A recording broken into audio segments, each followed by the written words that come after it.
mungkin Pak Prabowo sudah mulai harus melihat ini bagaimana wakil menteri dan menteri saling check and balance satu sama lain.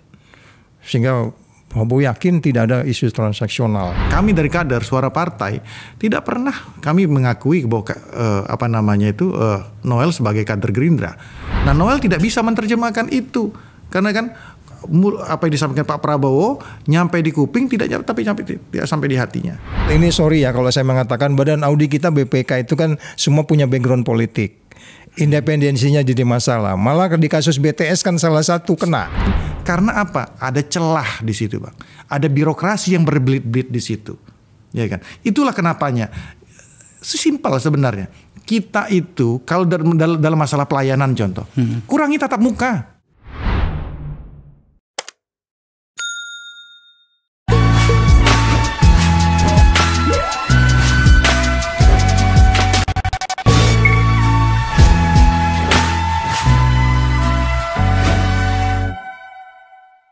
Kita akan membicarakan sesuatu yang berbau luka.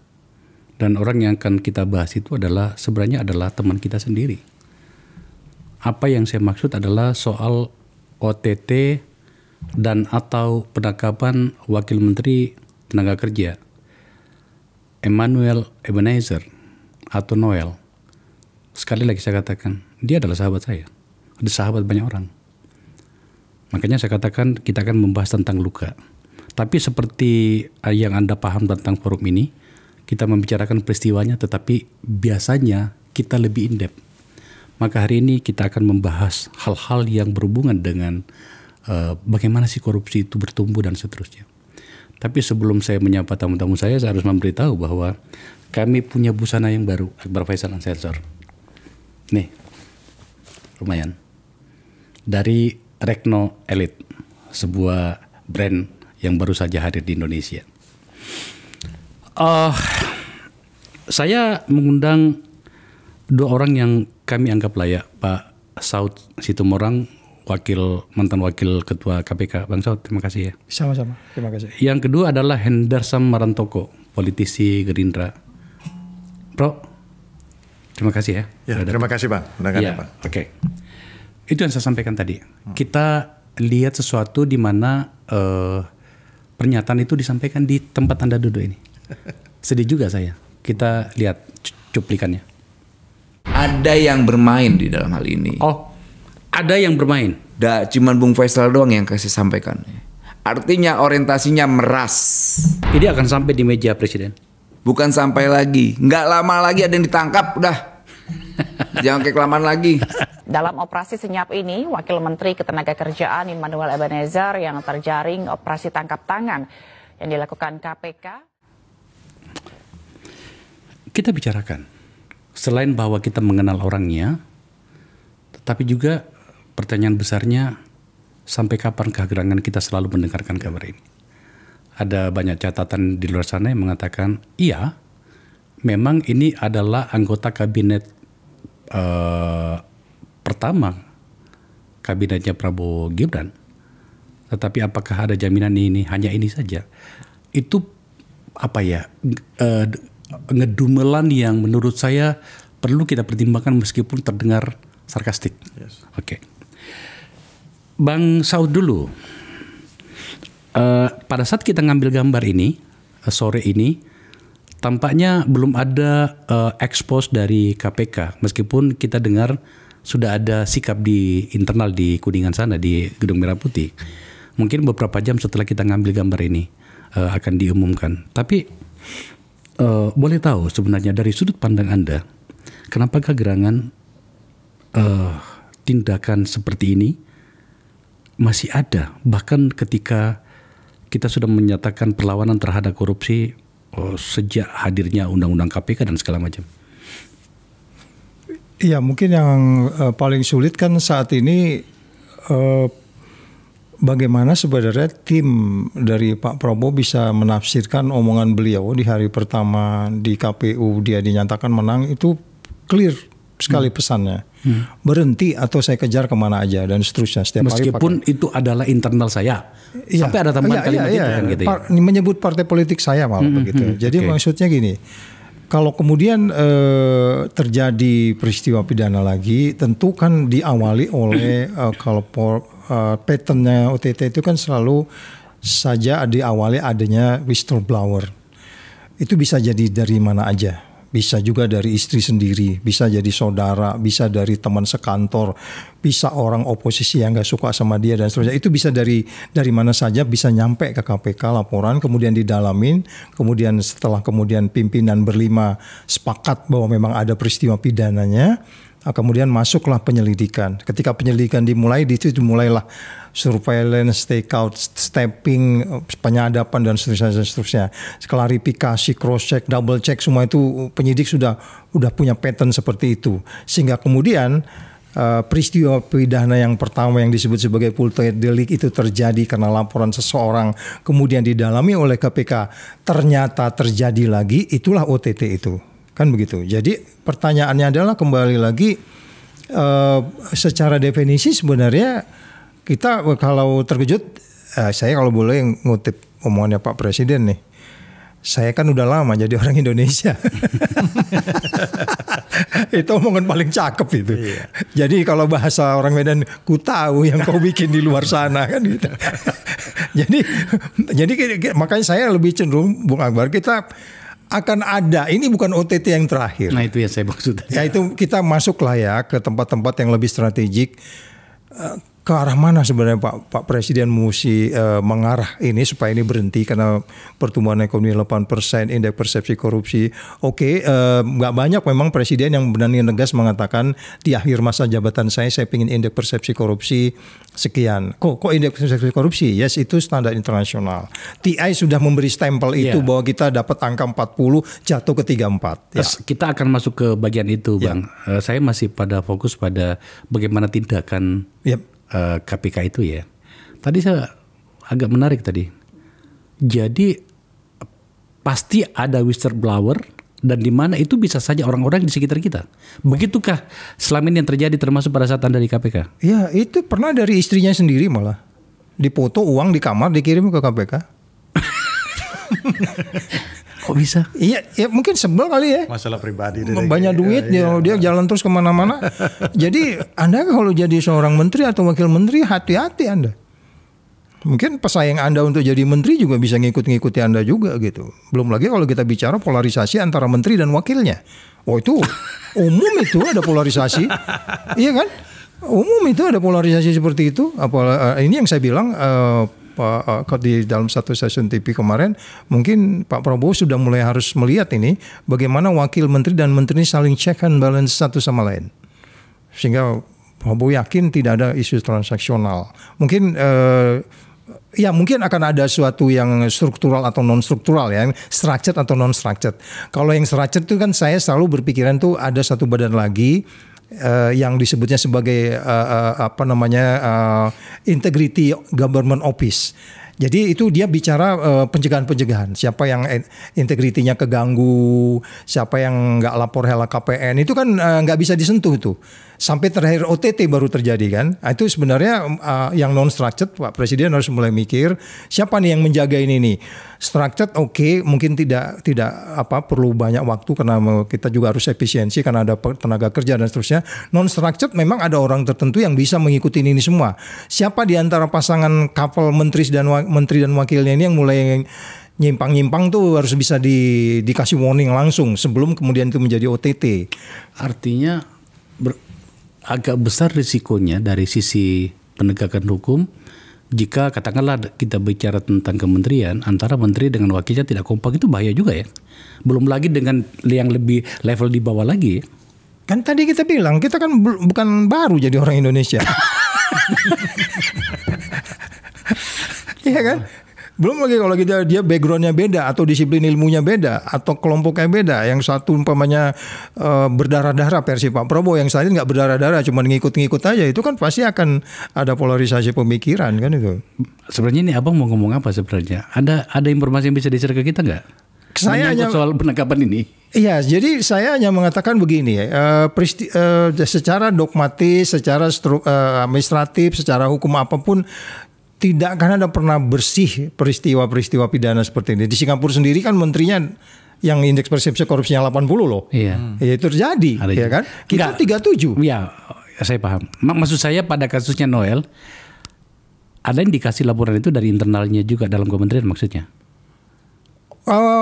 Dari yang abang dengar ya, dari Ya, teman-teman di Merah kalau Putih. melihat lengkapnya keterangan itu, kalau dari luar nggak mungkin juga gitu loh. Ya selengkapnya keterangan. Dan coba kita lihat deh, dia kan belum ada setahun menjabat, kurang dari setahun. Kalau peristiwa pidananya terjadi, karena gini, laporan ke KPK itu kan karena ada peristiwa pidana, di dalamin terjadi OTT kan Iya, gitu. betul. Nah, peristiwa pidana pertama ini kapan? Nah, apakah peristiwa pidananya 2 bulan setelah menjabat? Berarti bulan berapa tuh? Ya kan kalau Oktober berarti bulan 45 tahun ini gitu kan, umpamanya katakan. Sehingga kemudian KPK mendalami, cepat tidaknya OTT itu tergantung kelengkapannya. Kalau kelengkapannya tinggi dan dalam tempo berapa bulan yang terjadi, ya pasti informasi itu cukup lengkap, sumbernya pasti dari dalam, nggak mungkin dari luar juga gitu. Oke. Bro Hendarsam Marantoko. Pemirsa, saya mengundang beliau ini sebagai aktivis partai tentu saja. Saya yakin tidak mewakili secara infrastruktur partai ya. Saya paham lah. Tapi kan dalam kondisi seperti ini sulit mencari narasumber. Maka terima kasih bro. Kenapa sampai saya berterima kasih Anda datang ke sini. Boleh nggak kita mendapatkan informasi dulu menyangkut dengan kawan kita ini? Dia bukan kader partai ya? Iya, sebenarnya kan begini. Ini kan sebenarnya sudah pernah ditanyakan ke saya kemarin lah ya kan. Jadi saya pengen menegaskan dulu dari sisi track record dari seorang Noel kan begitu. Nah, kalau kita bicara masalah kader partai, untuk kami Bang, ya, terminologi kader partai itu apa sih Bang? Ya kan? Terminologi sebagai seorang kader partai itu orang yang dibina, yang dididik ya kan, untuk kemudian diorbitkan kan gitu kan. Nah, kami menjalani itu, saya kader organik partai, udah kurang lebih 14 tahun saya di partai, kita mengalami itu. Proses pendidikan dasar, diklat segala macam di Hambalang, kemudian kita ikut Rapimnas, kita ikut Rakernas, dan lain sebagainya kan. So far sejauh ini saya tidak pernah melihat Noel ada di situ, ya kan. Yang kita tahu, ya kan, track record Noel adalah pada saat itu dia adalah pendukung Jokowi Mania, ya. Dia adalah mendirikan organisasi Jokowi Mania, kemudian Ganjar Pranowo Mania, ya kan. Kemudian karena saya dengan berbagai dinamikanya dia kemudian ke Prabowo, membuat Prabowo Mania. Saya juga nggak tahu. Ya, kita sama-sama tahu, sama tahu ini teman-teman isi perut ini semua sama-sama tahu sebenarnya. Banyak hal yang tidak bisa kita ungkapkan. Jadi dari sisi itu sebenarnya kami ya, saya mewakili kader tapi tidak mewakili institusi partai. Kami dari kader suara partai tidak pernah kami mengakui bahwa Noel sebagai kader Gerindra. Ini mungkin ya dianggap sebagian orang, wah Hendarsam pengen nggak cuci tangan. Oh iya, boleh-boleh saja berpendapat seperti itu. Tapi ini adalah suara kami para kader ya. Suara karena itu hal-hal yang berbeda. Kalau makanya saya bilang ya kemarin dia, oh ya kan dia nyalek dari partai, ya itu namanya numpang nyalek. Saya anggap dia numpang nyalek saja, karena ya itu hal yang biasa dalam partai, numpang nyalek, kemudian dia nyalek kemudian hilang, itu hal yang biasa. Iya. Kalau bagian itu saya agak paham lah. Iya. Gitu ya. Oke, kita lebih in depth lagi ya, Mas ya.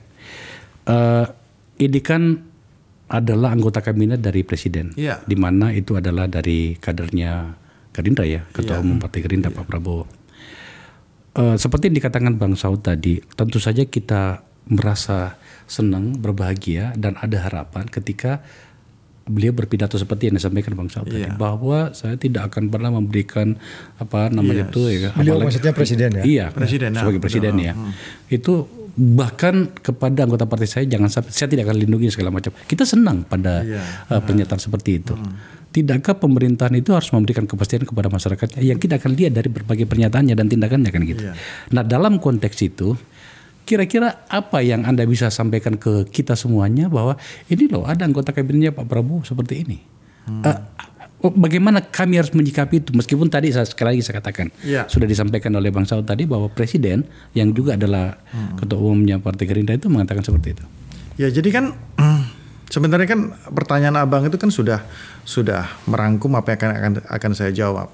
Bahwa satu kan berulang kali beliau mengatakan ya kan pada prinsipnya Pak Prabowo menyampaikan pidato jangan melakukan tindak pidana korupsi, ya kan, baik keluar, ya kan, ada yang disampaikan kepada kemarin itu para jenderal-jenderal yang membackingi itu segala ataupun ke dalam partai Kim Plus dan partai dia sendiri, ya kan.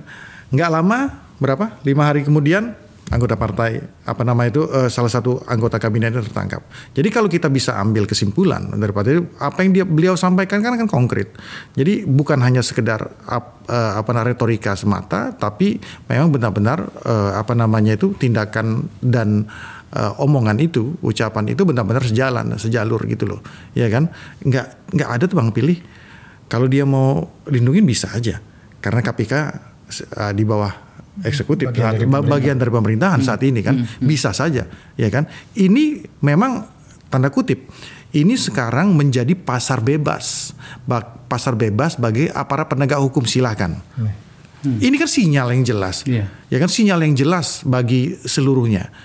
Oleh karena itu saya rasa ya, dari psikologis sosial dan politik, ya kan, ketika beliau menyampaikan berulang kali, ini kan beda Bang, pola pemerintah Pak Prabowo dengan Pak Jokowi kan gitu kan. Orang Solo sama orang Banyumas ini Bang, ya kan, yang kalau orang Solo mungkin harus dicerna lagi, apakah ini omongannya butuh penjelasan lanjutan ini literasi ini benar gak yang diomongin. Betul. Tapi sebagai seorang Banyumas dan ada darah dari timur, beliau kan memang saklek kalau A B B. Nah itu yang harus diterjemahkan kan gitu kan. Dan oleh karena itu saya rasa momentum 2-3 kali beliau sampaikan berulang kali itu menjadi trigger dan bagi aparat penegak hukum termasuk KPK saat ini. Kalau abang lihat Bang, abang lihat KPK akselerasinya sekarang ini meningkat loh, ya kan, dibanding kemarin kan Kejaksaan Agung kan. Ini KPK dengan BUMN udah mulai ditangkap dari BUMN Karya, kemudian banyak. Ini sudah cukup dan cukup masif ya. Tiap hari ada aja. Dan oleh karena itu saya rasa ini ya, beliau benar-benar penegakan hukum diberikan ruang dan diberikan semacam tanda kutip pasar bebas bagi itu. Ada tadi pernyataan Bang Saud itu yang menarik dan tentu saja layak kita diskusikan. Apa yang dikatakan bahwa ini bukan yang pertama nih. Ya betul. Nah, pada titik itu tentu saja Anda sebagai partai pemerintah harus bersikap ya. Ya setidaknya mungkin mengirimkan sinyal baik kepada internal Anda sendiri maupun kepada koalisi ya. Nah pada bagian ini apa kebijakan yang bisa kita dengarkan dari Anda sebagai kader partai agar kemudian menghindarkan luka-luka akibat perilaku korupsi itu? Nah begini Bang, khusus untuk Partai Gerindra untuk kader ya, terutama kader organik ya. Saya kan ada kader yang organik dan non organik kan, kita bicara seperti itu. Nah untuk kita yang kader organik, sebenarnya kita udah sama-sama tahu lah ya bagaimana alam pikir Pak Prabowo, ya kan. Kalau beliau ngomong A ya A, ya kan. Ke dalam juga ngomong A, itu di keluar juga pasti ngomong A. Dan tidak ada tebang pilih bahwa pernah ada Partai Gerindra yang juga terkena tersangkut masalah hukum, kita tidak pernah melakukan pembelaan, malah kita mengkoreksi itu ke dalam, ya kan, orang kesayangan Bapak sendiri, ya kan, abang kita sendiri, kan gitu kan, dan kemudian kemarin ada juga, ya kan, jadi hal tersebutlah yang harusnya menjadi spirit, dan itu kan kembali lagi akhirnya kepada para kader-kader ini yang ditempatkan di eksekutif, ya kan, di legislatif, ya kan, itu bagaimana untuk menerjemahkan itu. Nah Noel tidak bisa menerjemahkan itu, karena kan apa yang disampaikan Pak Prabowo nyampe di kuping tidak sampai di hatinya. Jadi pernyataan ini kalau dibaca bahwa Anda lepas tangan dari orang yang pasang badan untuk Pak Prabowo itu nggak layak ya? Siapa? Noel. Dalam hal ini sikap ini. Apakah kalau tiba-tiba ada orang berpikir seperti itu, nggak boleh gitu dong? Itu kan pembela utama Pak Prabowo. Oh iya. Kan gini, ya saya tidak maksudnya itu dalam rangka untuk menyatakan bahwa Noel pasang badan untuk Pak Prabowo, ya kan, pasang badannya di mana juga kan gitu kan. Kalau kita bicara itu, ya kan, saya Bang terus terang ya, ini terlepas Noel adalah kawan kita, ya kan. Tapi mungkin Pak Prabowo nggak tahu, ya kan, luka kami ya pada saat 2019 saya berhadapan dengan Noel, bagaimana dia dengan Anda tahu sendiri frasa-frasa dan diksi yang dipakai kalau Noel kalau lagi jelekin orang kepada Pak Prabowo itu membekas di hati kami, Pak. Oke, kita jangan kembali ke situ. Ya itu intinya, Pak. Ya kan kalau dibilang kalau bahwa dia adalah membela Pak Prabowo, sudahlah, ya kan. Oke. Agak lengkap nih kelihatannya nih. Ya, saya ya dengan terpaksa harus mendengarkan itu, tapi ya itulah realitasnya. Bang Saud, kita sudah membicarakan kasusnya. Orang yang kita kenal bernama Noel adalah aktivis dan segala macam. Hendarsam tadi melengkapinya dengan berbagai informasi yang memang seperti itulah kenyataannya. Bahkan saya tampilkan tadi pernyataannya Noel di sini yang potongan itu. Artinya apa? Tampaknya kita belum bisa meninggalkan perangkap-perangkap luka itu tadi. Sebenarnya apa yang terjadi dengan bangsa ini? Dibawa dalam konteks pemerintahan. Ya dengan terpaksa, sorry Hendarsam. Tampaknya ada banyak warisan yang akhirnya menjadi atau ditanggung dan atau harus diselesaikan oleh Pak Prabowo. Kita di sini ada catatannya, abang yang di sini ya ada bahwa ada 8 lembaga yang memberikan catatan kritis ya. Coba abang jelaskan kepada kita mulai dulu pada soal warisan-warisan itu. Layak nggak sih kita harus berpikir seperti itu? Ya memang kalau kita lihat saat ini kan Pak Prabowo itu diwariskan dengan problem yang ruwet ya. Dari skala 1 sampai 100 itu beliau dikasih angka 34 sebenarnya.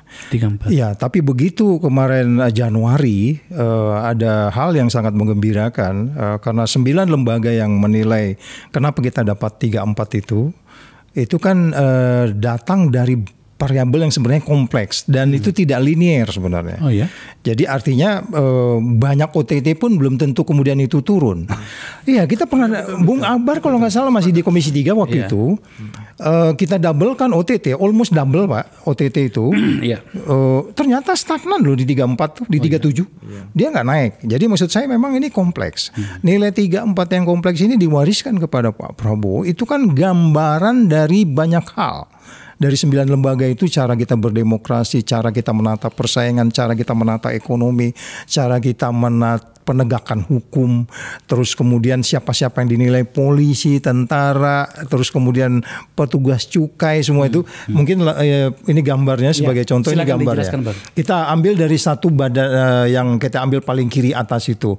Jadi gambar besarnya adalah Pak Prabowo diwariskan dengan nilai 34, tapi kemarin beliau tahun pertama naik ke 37, tapi kita ambil yang 34 ya. Ini kan angka-angka ini kan adalah rata-rata dari 9 lembaga ini. Nah di bagian kiri itu adalah Pak Prabowo diwariskan seperti itu. Di bagian kanan tuh Pak Prabowo pingin berapa tuh di ujung itu. Pak Prabowo pingin indeks persepsi korupsi berapa. Ini nanti kita bisa diskusi lebih detail. Apakah mau bertahan di 34 atau kita obsesif sedikit di atas Timur Leste minimal. Iya. Dan ini memang harus kita bicarakan karena ini parameter kan. Yes. Dan ini sangat terukur semuanya. Dan itu bukan karena kita nggak suka sama pemerintahan sekarang atau dan seterusnya atau carut marut di pemerintahan yang lalu gitu. Jadi Economic Intelligence Unit menilai akuntabilitas dana publik, ya kan? Kemudian penyalahgunaan dana publik, bansos itu dana publik, pendanaan khusus yang tidak akuntabel, ya kan? Kembali lagi kalau kita bicara independensi badan audit, kita harus Bung Akbar Faisal ini sorry ya kalau saya mengatakan badan audit kita BPK itu kan semua punya background politik. Independensinya jadi masalah. Malah di kasus BTS kan salah satu kena. Saya tidak bisa membantah itu. Oke. Jadi independensi badan. Kasus suap untuk kontrak. Berikutlah nanti sampai ke bawah masing-masing punya variabel yang diukur oleh mereka. Jadi entar dulu. Jadi pemirsa ini adalah parameter-parameter pengukuran indeks yang dilakukan oleh 9 lembaga dan ini disebutkan di sini. Katakanlah yang tadi dijelasin oleh Bang Saud itu adalah parameter yang dibikin oleh Economic Intelligence Unit. Ini lembaga yang sangat keren ya. Kemudian ada dari World Economic Forum 2023. Kemudian ada dari Political Research Service, Betterment Transformative Index, kemudian World Justice Project, Varieties Democracy Project, IMD Project, World Global Insight Country Risk Rating dan apalagi dari PERC ya, Political Research and Economic Survey. detil pendekatannya dan agak sulit dibantah. Ini baru layer pertama loh. Silakan Bang Saud, kita bisa lanjut pada yang kedua barangkali atau gimana? Ini ya? Mungkin kita balik dulu sebentar ke sini karena begini. Belakangan ternyata untuk tahun ini yang lain itu cenderung naik ya. Dari 9 lembaga ini cenderung naik. Tapi khusus untuk Paritas Demokrasi dari angka 25 dia turun ke 22. Kenapa bisa turun? Nah, mungkin mereka melihat cara kita menjalankan pemilu kemarin carut marut. Oh. Coba gambar berikutnya, Mas. Coba. Ya, balik dulu deh ke atas lagi yang cuman ada 2 ya? Enggak. Yang lengkap coba, yang lengkap tadi mana tuh? Nah, ini. Nah, kan turun tuh 2 nih. Ini tahun 2024. Coba Bapak lihat, World Economic Forum itu 40 naik ya. Naik ya. Dari 23. Naik berapa tuh? Naik 5, keren kan? Yeah. Bertelsmann Transformation Index 37 naik ya, 39. PERC tadi Political Economic Risk konsultasi naik.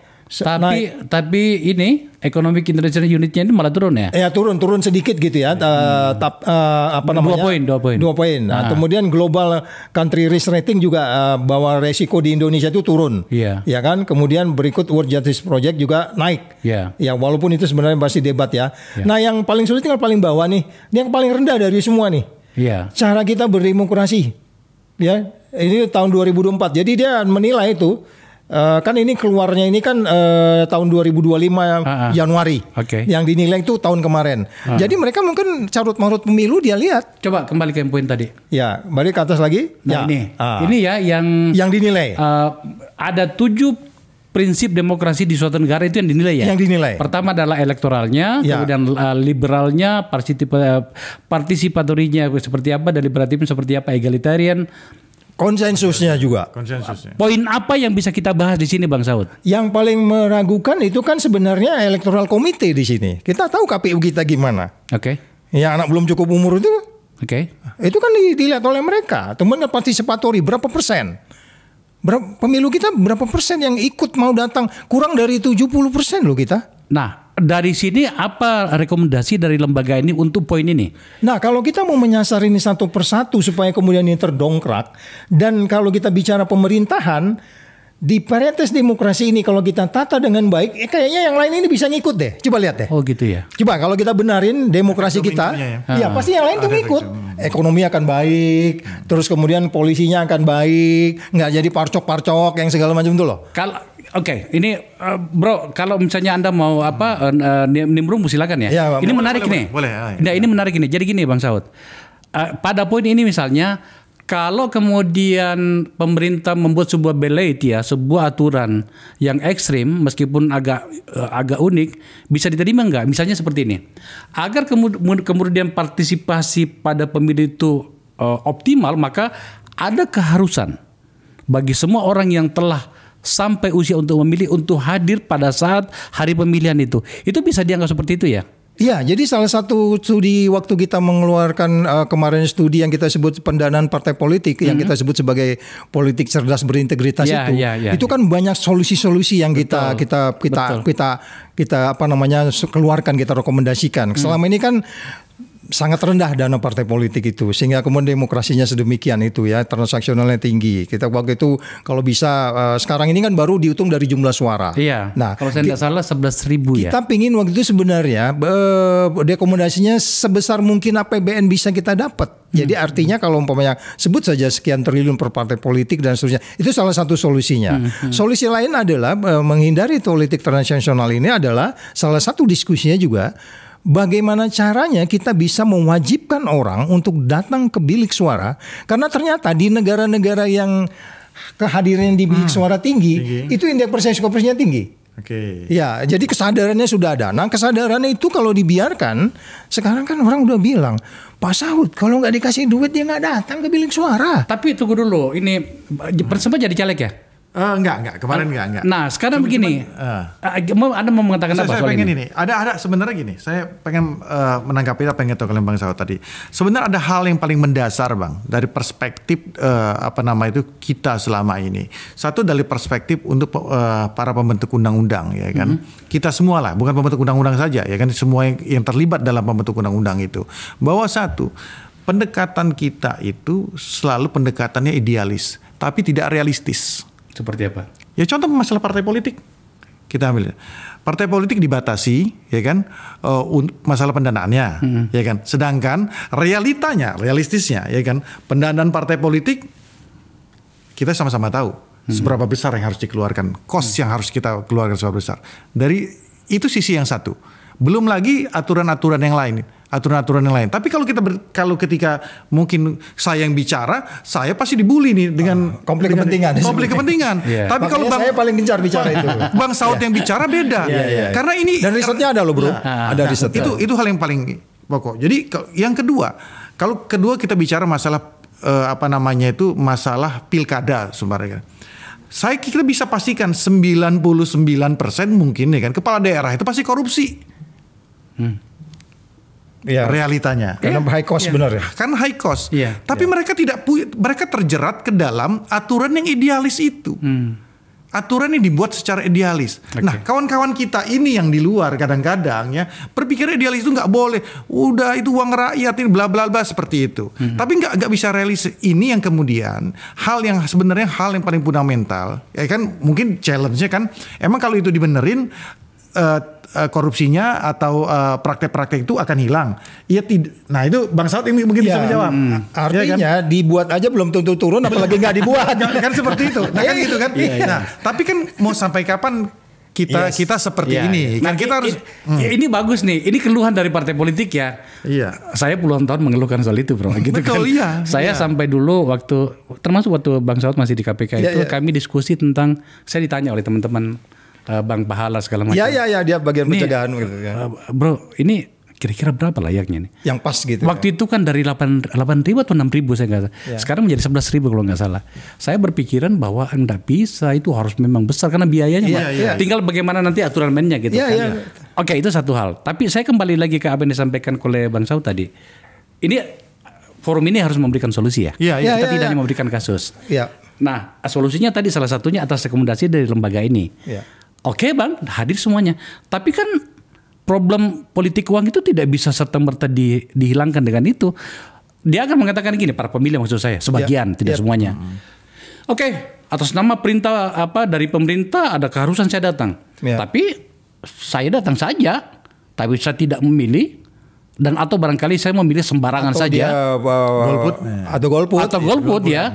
Kecuali ada komitmen dari kalian, kalau memberi saya pasti tusuk Anda di bilik suara di mana saya sudah harus datang ke situ atas nama aturan. Kalau begitu gimana dong? Ya makanya solusinya solusi yang satu harus diimbangi dengan solusi yang lain, tidak linier kan. Saya bilang itu kompleks. Sebagai contoh lah ya, undang-undang kita udah jelas sekarang janji aja nggak boleh kok, itu tertulis loh. Memberi janji aja nggak boleh kan, bener nggak? Terus ngasih susu, ngasih apa segala macam. Jadi maksud saya itu tadi makanya si Paritas Demokrasi dia menilai elektoral komitenya ini ngaco nih. KPU-nya makanya. KPU-nya nih ngaco. Kita perjelas bahasanya KPU-nya udah langsung aja. Jadi solusi-solusi itu ya dia harus konsisten.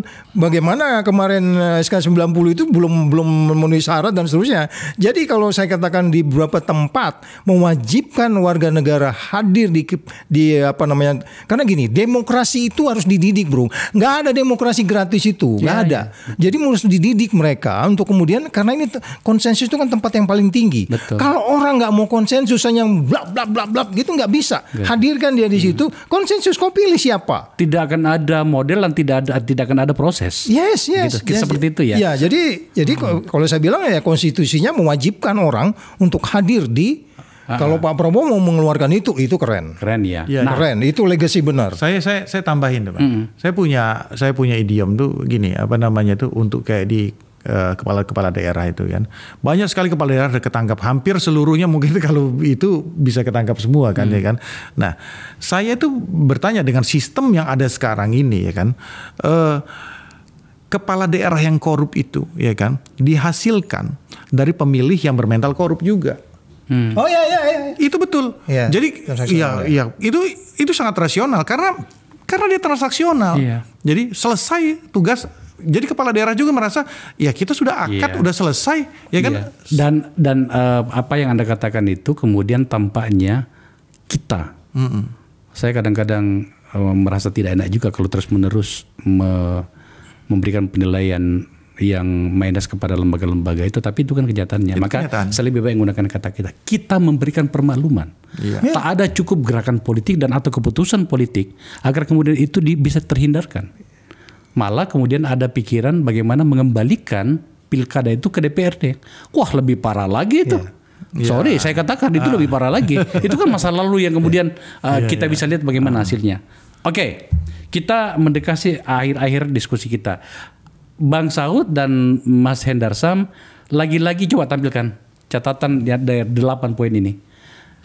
Ini adalah setidaknya menjadi alat ukur kita untuk melihat diri kita. Yap. Tadi Bang Saud itu menambahkan bahwa ini adalah warisan dari pemerintahan sebelumnya kepada Pak Prabowo. Dan Pak Prabowo mau kemana dalam hal korupsi ya. Maka kemudian kita bisa lihat di sini. Para pemirsa silakan dilihat baik-baik, ini luar biasa sebenarnya. Katakanlah misalnya dalam hal political service ya. Korupsi dalam sistem politik. Lagi-lagi kaitannya ini kan? Iya. Kaitannya ini. Iya. Dan tadi dijelaskan oleh Hendarsam tadi. Ini jadi solusi sebenarnya. Yang kemudian konflik kepentingan antara politisi dan pelaku usaha terjadi kok. Jadi memang. Kemudian pembayaran ekstra atau suap untuk izin ekspor impor. Ini yang kita bahas 2-3 hari ini. Yang 2-3 hari ini kan. Kemudian dalam hal political risk dan economic survey dari PERC. Persepsi korupsi sektor publik itu pimpinan politik nasional dan lokal, kan? Pimpinan politik nasional dan lokal itu dinilai. Kemudian PNS pusat dan daerah. Kemudian persepsi korupsi pada instansi tertentu. Kepolisian, pengadilan, bea cukai, pajak, perizinan, pengawasan militer. Nah, perizinan hari ini kan. Pertanyaannya kemudian dengan ini kita kan jadi bertanya, lah terus lini pemerintahan mana, lini kebijakan mana dalam sebuah negara bernama Indonesia ini yang bebas dari petunjuk-petunjuk menuju korupsi ini? Ya, siapa yang harus bertanggung jawab? Dan seterusnya siapa yang bertanggung jawab? Bertanggung jawab di mana? Maka kemudian entar dulu Hendarsam. Ini menarik ini pada poin ini. Sekarang kita lihat siapa yang harus melakukannya, siapa yang harus bertanggung jawab. Kita tampilkan. Dari 9 ini siapa bertanggung jawab? Nah, silakan Bang. Nah, jadi ini juga salah satu yang kita diskusikan. Pembuat ini yang membuat ini adalah salah satu ahli strategic management office kita. Kebetulan sudah almarhum, maksudnya beliau, di KPK dulu. Di KPK. Ini beliau yang berdiskusi banyak tentang ini dan ini kita perkenalkan kepada semua instansi. Ini loh Pak, kita dapat 37 ini bukan tanggung jawabannya Menteri Sri Mulyani atau Menteri Dalam Negeri. Enggak, ini masing-masing nih kita lihat nih. Kita mulai dari Economic Intelligence Unit. Siapa yang bertanggung jawab di situ? Karena dia bicara audit kan tadi. Ya, ada BPKP, ada pengawas internal pemerintah, kemudian komite ASN, ya kan? Tapi komite ASN, Mahkamah Agung, swasta. Swasta dan KPK baru di KPK. Artinya kalau dalam hal pengawasan banyak kali sebenarnya ini kan. Tapi kok jebol juga ya? Iya, tapi ya kan kita tahu tadi yang ngaudit juga kan kalau kita bicara BTS kemarin kan. Lanjut. Nah, kemudian kita lihat yang International Country Risk Guide, yaitu ada Kementerian Perdagangan, Bea Cukai, Pajak, Polri, Perbankan, DPRD, karena peraturan kan ini kan.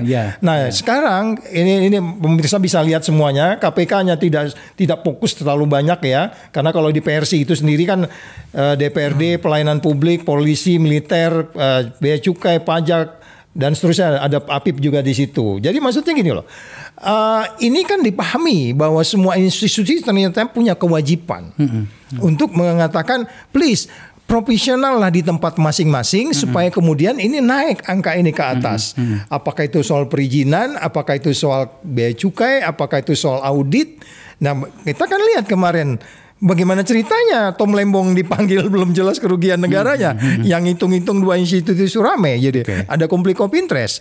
Nah, itu makanya kalau kita mau sebenarnya bagaimana kita bisa menyelesaikan semua yang disebutkan oleh 9 lembaga ini semua seluruh lembaga yang harusnya bertanggung jawab ini itu yang dioptimalkan. Iya itu. Jadi dan dalam konteks katakanlah saya sebagai mantan anggota DPR, orang partai politik, dalam konteks pengawasan konstitusional harusnya disitulah DPR-nya mengambil poin yang besar untuk penilaian itu. Karena pengawasan. Termasuk diantaranya kalau kita bicara umpamanya undang-undang yang belum selesai seperti apa. Karena itu ada konsensus tadi kan. Tiba-tiba kemudian jadi undang-undang katakanlah omnibus law itu mereka ketawa tuh. Loh, ini konsensusnya di mana? Oke. Kita kan konsensus itu paling tinggi, ngobrol dulu, duduk dulu, ada tenaga para ahli. Termasuk nanti kalau kita mau mewajibkan katakanlah semua pemilih untuk datang ke bilik suara, kita bikin undang-undangnya, itu kita harus panggil. Kita bertiga bisa sesat loh, Bro. Iya, betul. Para ahli kan, ontologi, epistemologi, Semuanya dipertimbangkan. semua gitu. dipertimbangkan. Oke. Saya yakin pasti salah satu solusi memang mewajibkan mereka hadir sehingga nggak ada transaksional lagi, nggak datang ke bilik suara untuk kalau tidak diberi sesuatu, nah, tinggal nanti sanksinya itu soal lain lah, apa administrasi atau apa dan seterusnya. Artinya sebenarnya dari catatan kecil ini saja pemirsa, yang kita tampilkan di layar ini, sebenarnya kalau memang pemerintahan ini mau fokus, ya sudah, ini atasi ini. Seluruh lini yang bertanggung jawab di dalamnya, termasuk mekanisme bagaimana pemerintahan itu dilakukan pada lembaga-lembaga yang disebutkan tadi, itu diperbaiki. Tidak perlu kita bicara terlalu besar kan. Ini saja Iya, gitu betul. kan. Karena kalau kayak kita tadi mulai dengan diskusi, kasus ini OTT ini nggak berhenti di sini, akan ada aja orang lain. Terus memang sejarah dunia nggak akan pernah bersih negeri ini. Tapi kalau ini kita nggak bereskan lebih sistematik dan kemudian yang saat ini kita ini hanya bangga presidennya itu tiap hari ngomong, nggak pernah dalam sejarah RI presiden tuh ngomong setiap hari Dan sangat keras, yes telanjang sekali. dan itu menggembirakan. I have namanya ini conflict of interest. Jangan please Pak Presiden jangan pernah bayar saya, nanti aku nggak laku lagi ngomong, nggak akan dipanggil gue sama TV yang sama mereka nih. Saud katanya, dikasih komisaris selesai. Dikasih komisaris no. Enggak. Kita datang ketemu Endar, kita ngobrol dulu bagus tuh. Nah, Endar, ini kita menuju ke akhir diskusi kita, diskusi kita yang sangat-sangat menarik ini. Lagi-lagi mohon izin Adinda, saya akan kembalikan Anda pada rumah Anda. Iya. Saya membayangkan ada seorang kader Gerindra, siapapun dia, apapun jabatannya, itu mengambil sikap ekstrim meminta presiden yang merupakan ketua umumnya mengatakan nggak bisa Pak, ini tanggung jawab Bapak sebagai presiden ini. Dengan kasus ini maka tadi Bang Sam sudah mengatakan ini bukan yang pertama, ngeri juga aku dengarnya kan. Itu ya sudah lakukan pembersihan apapun model dan namanya. Orang menyebutnya reshuffle lah atau apa segala apapun macam. strateginya. Apapun strateginya. Apa pendapat Anda menyangkut itu? Ya memang kan kalau kita hal ini kan bukan hal yang baru buat Pak Presiden, bahwa ketika dia sering sampaikan ya kan, ketika ada kesalahan pada anak buah, itu bukan ada kesalahan pada anak buahnya, ya kan? Ada kesalahan saya sebagai pemimpin. Dia take over itu kan jiwa sebagai seorang komandan. Beliau adalah seorang tentara untuk masalah itu. Jadi saya rasa itu ya nggak apa-apa. Kita bisa lihat dari dua sisi, bahwa apakah kita ingin menggunakan logical fallacy, terkuak satu, terkuak kedua, 3, 4 Indonesia menjadi gelap, atau sebaliknya, bahwa dengan itu bahwa kita mempunyai itu masa depan yang cerah ke depannya. Tapi ujungnya kayak kata Bang Saud tadi, ini kayak kalau saya lihat kayak gini Bang, tentunya Bang, ini kayak kita nambelin kapal bocor aja Bang, tutup sini ya kan, ini di sini ruwet kita. Dan tapi OTT itu kayak kelihatannya keren gitu, tuh basically enggak gitu. No. Makanya saya tuh punya pendekatan begini. Pendekatan tuh gini ya. Pendekatan yang paling fundamental itu. Kenapa? Karena memang di birokrasi kita, pendekatan kita adalah pendekatan formil, bukan pendekatan material. Ini yang paling pokok. Ini bahasa pengacara nih. Ini bahasa pengacara. Karena apa yang saya sampaikan? Pendekatan formil. Negara melayani negara, bukan negara melayani masyarakat. Fungsi ASN itu melayani masyarakat. Saya ambil contoh yang paling gampang. Bagaimana seorang pejabat ASN lebih mementingkan WTP kepada BPK dibanding kepada masyarakat. Dan kita juga tahu WTP itu kayak gimana. Betul. Nah itu dari paradigma itu yang harus dirubah. Itu yang beliau katakan pangkas birokrasi. Kita itu nggak usah susah-susah sebenarnya Bang. Belajar dari negara maju. Saya ambil contoh, kita balik ke kasus Noel. Saya cukup terkejut. KPK ngomong kasus ini dari 2019 Bang. Jadi praktek ini dari 2019. Jadi bukan cuma Noel saja. Bukan soal Noel. Kenapa ujungnya 14-20 yang kena? Jadi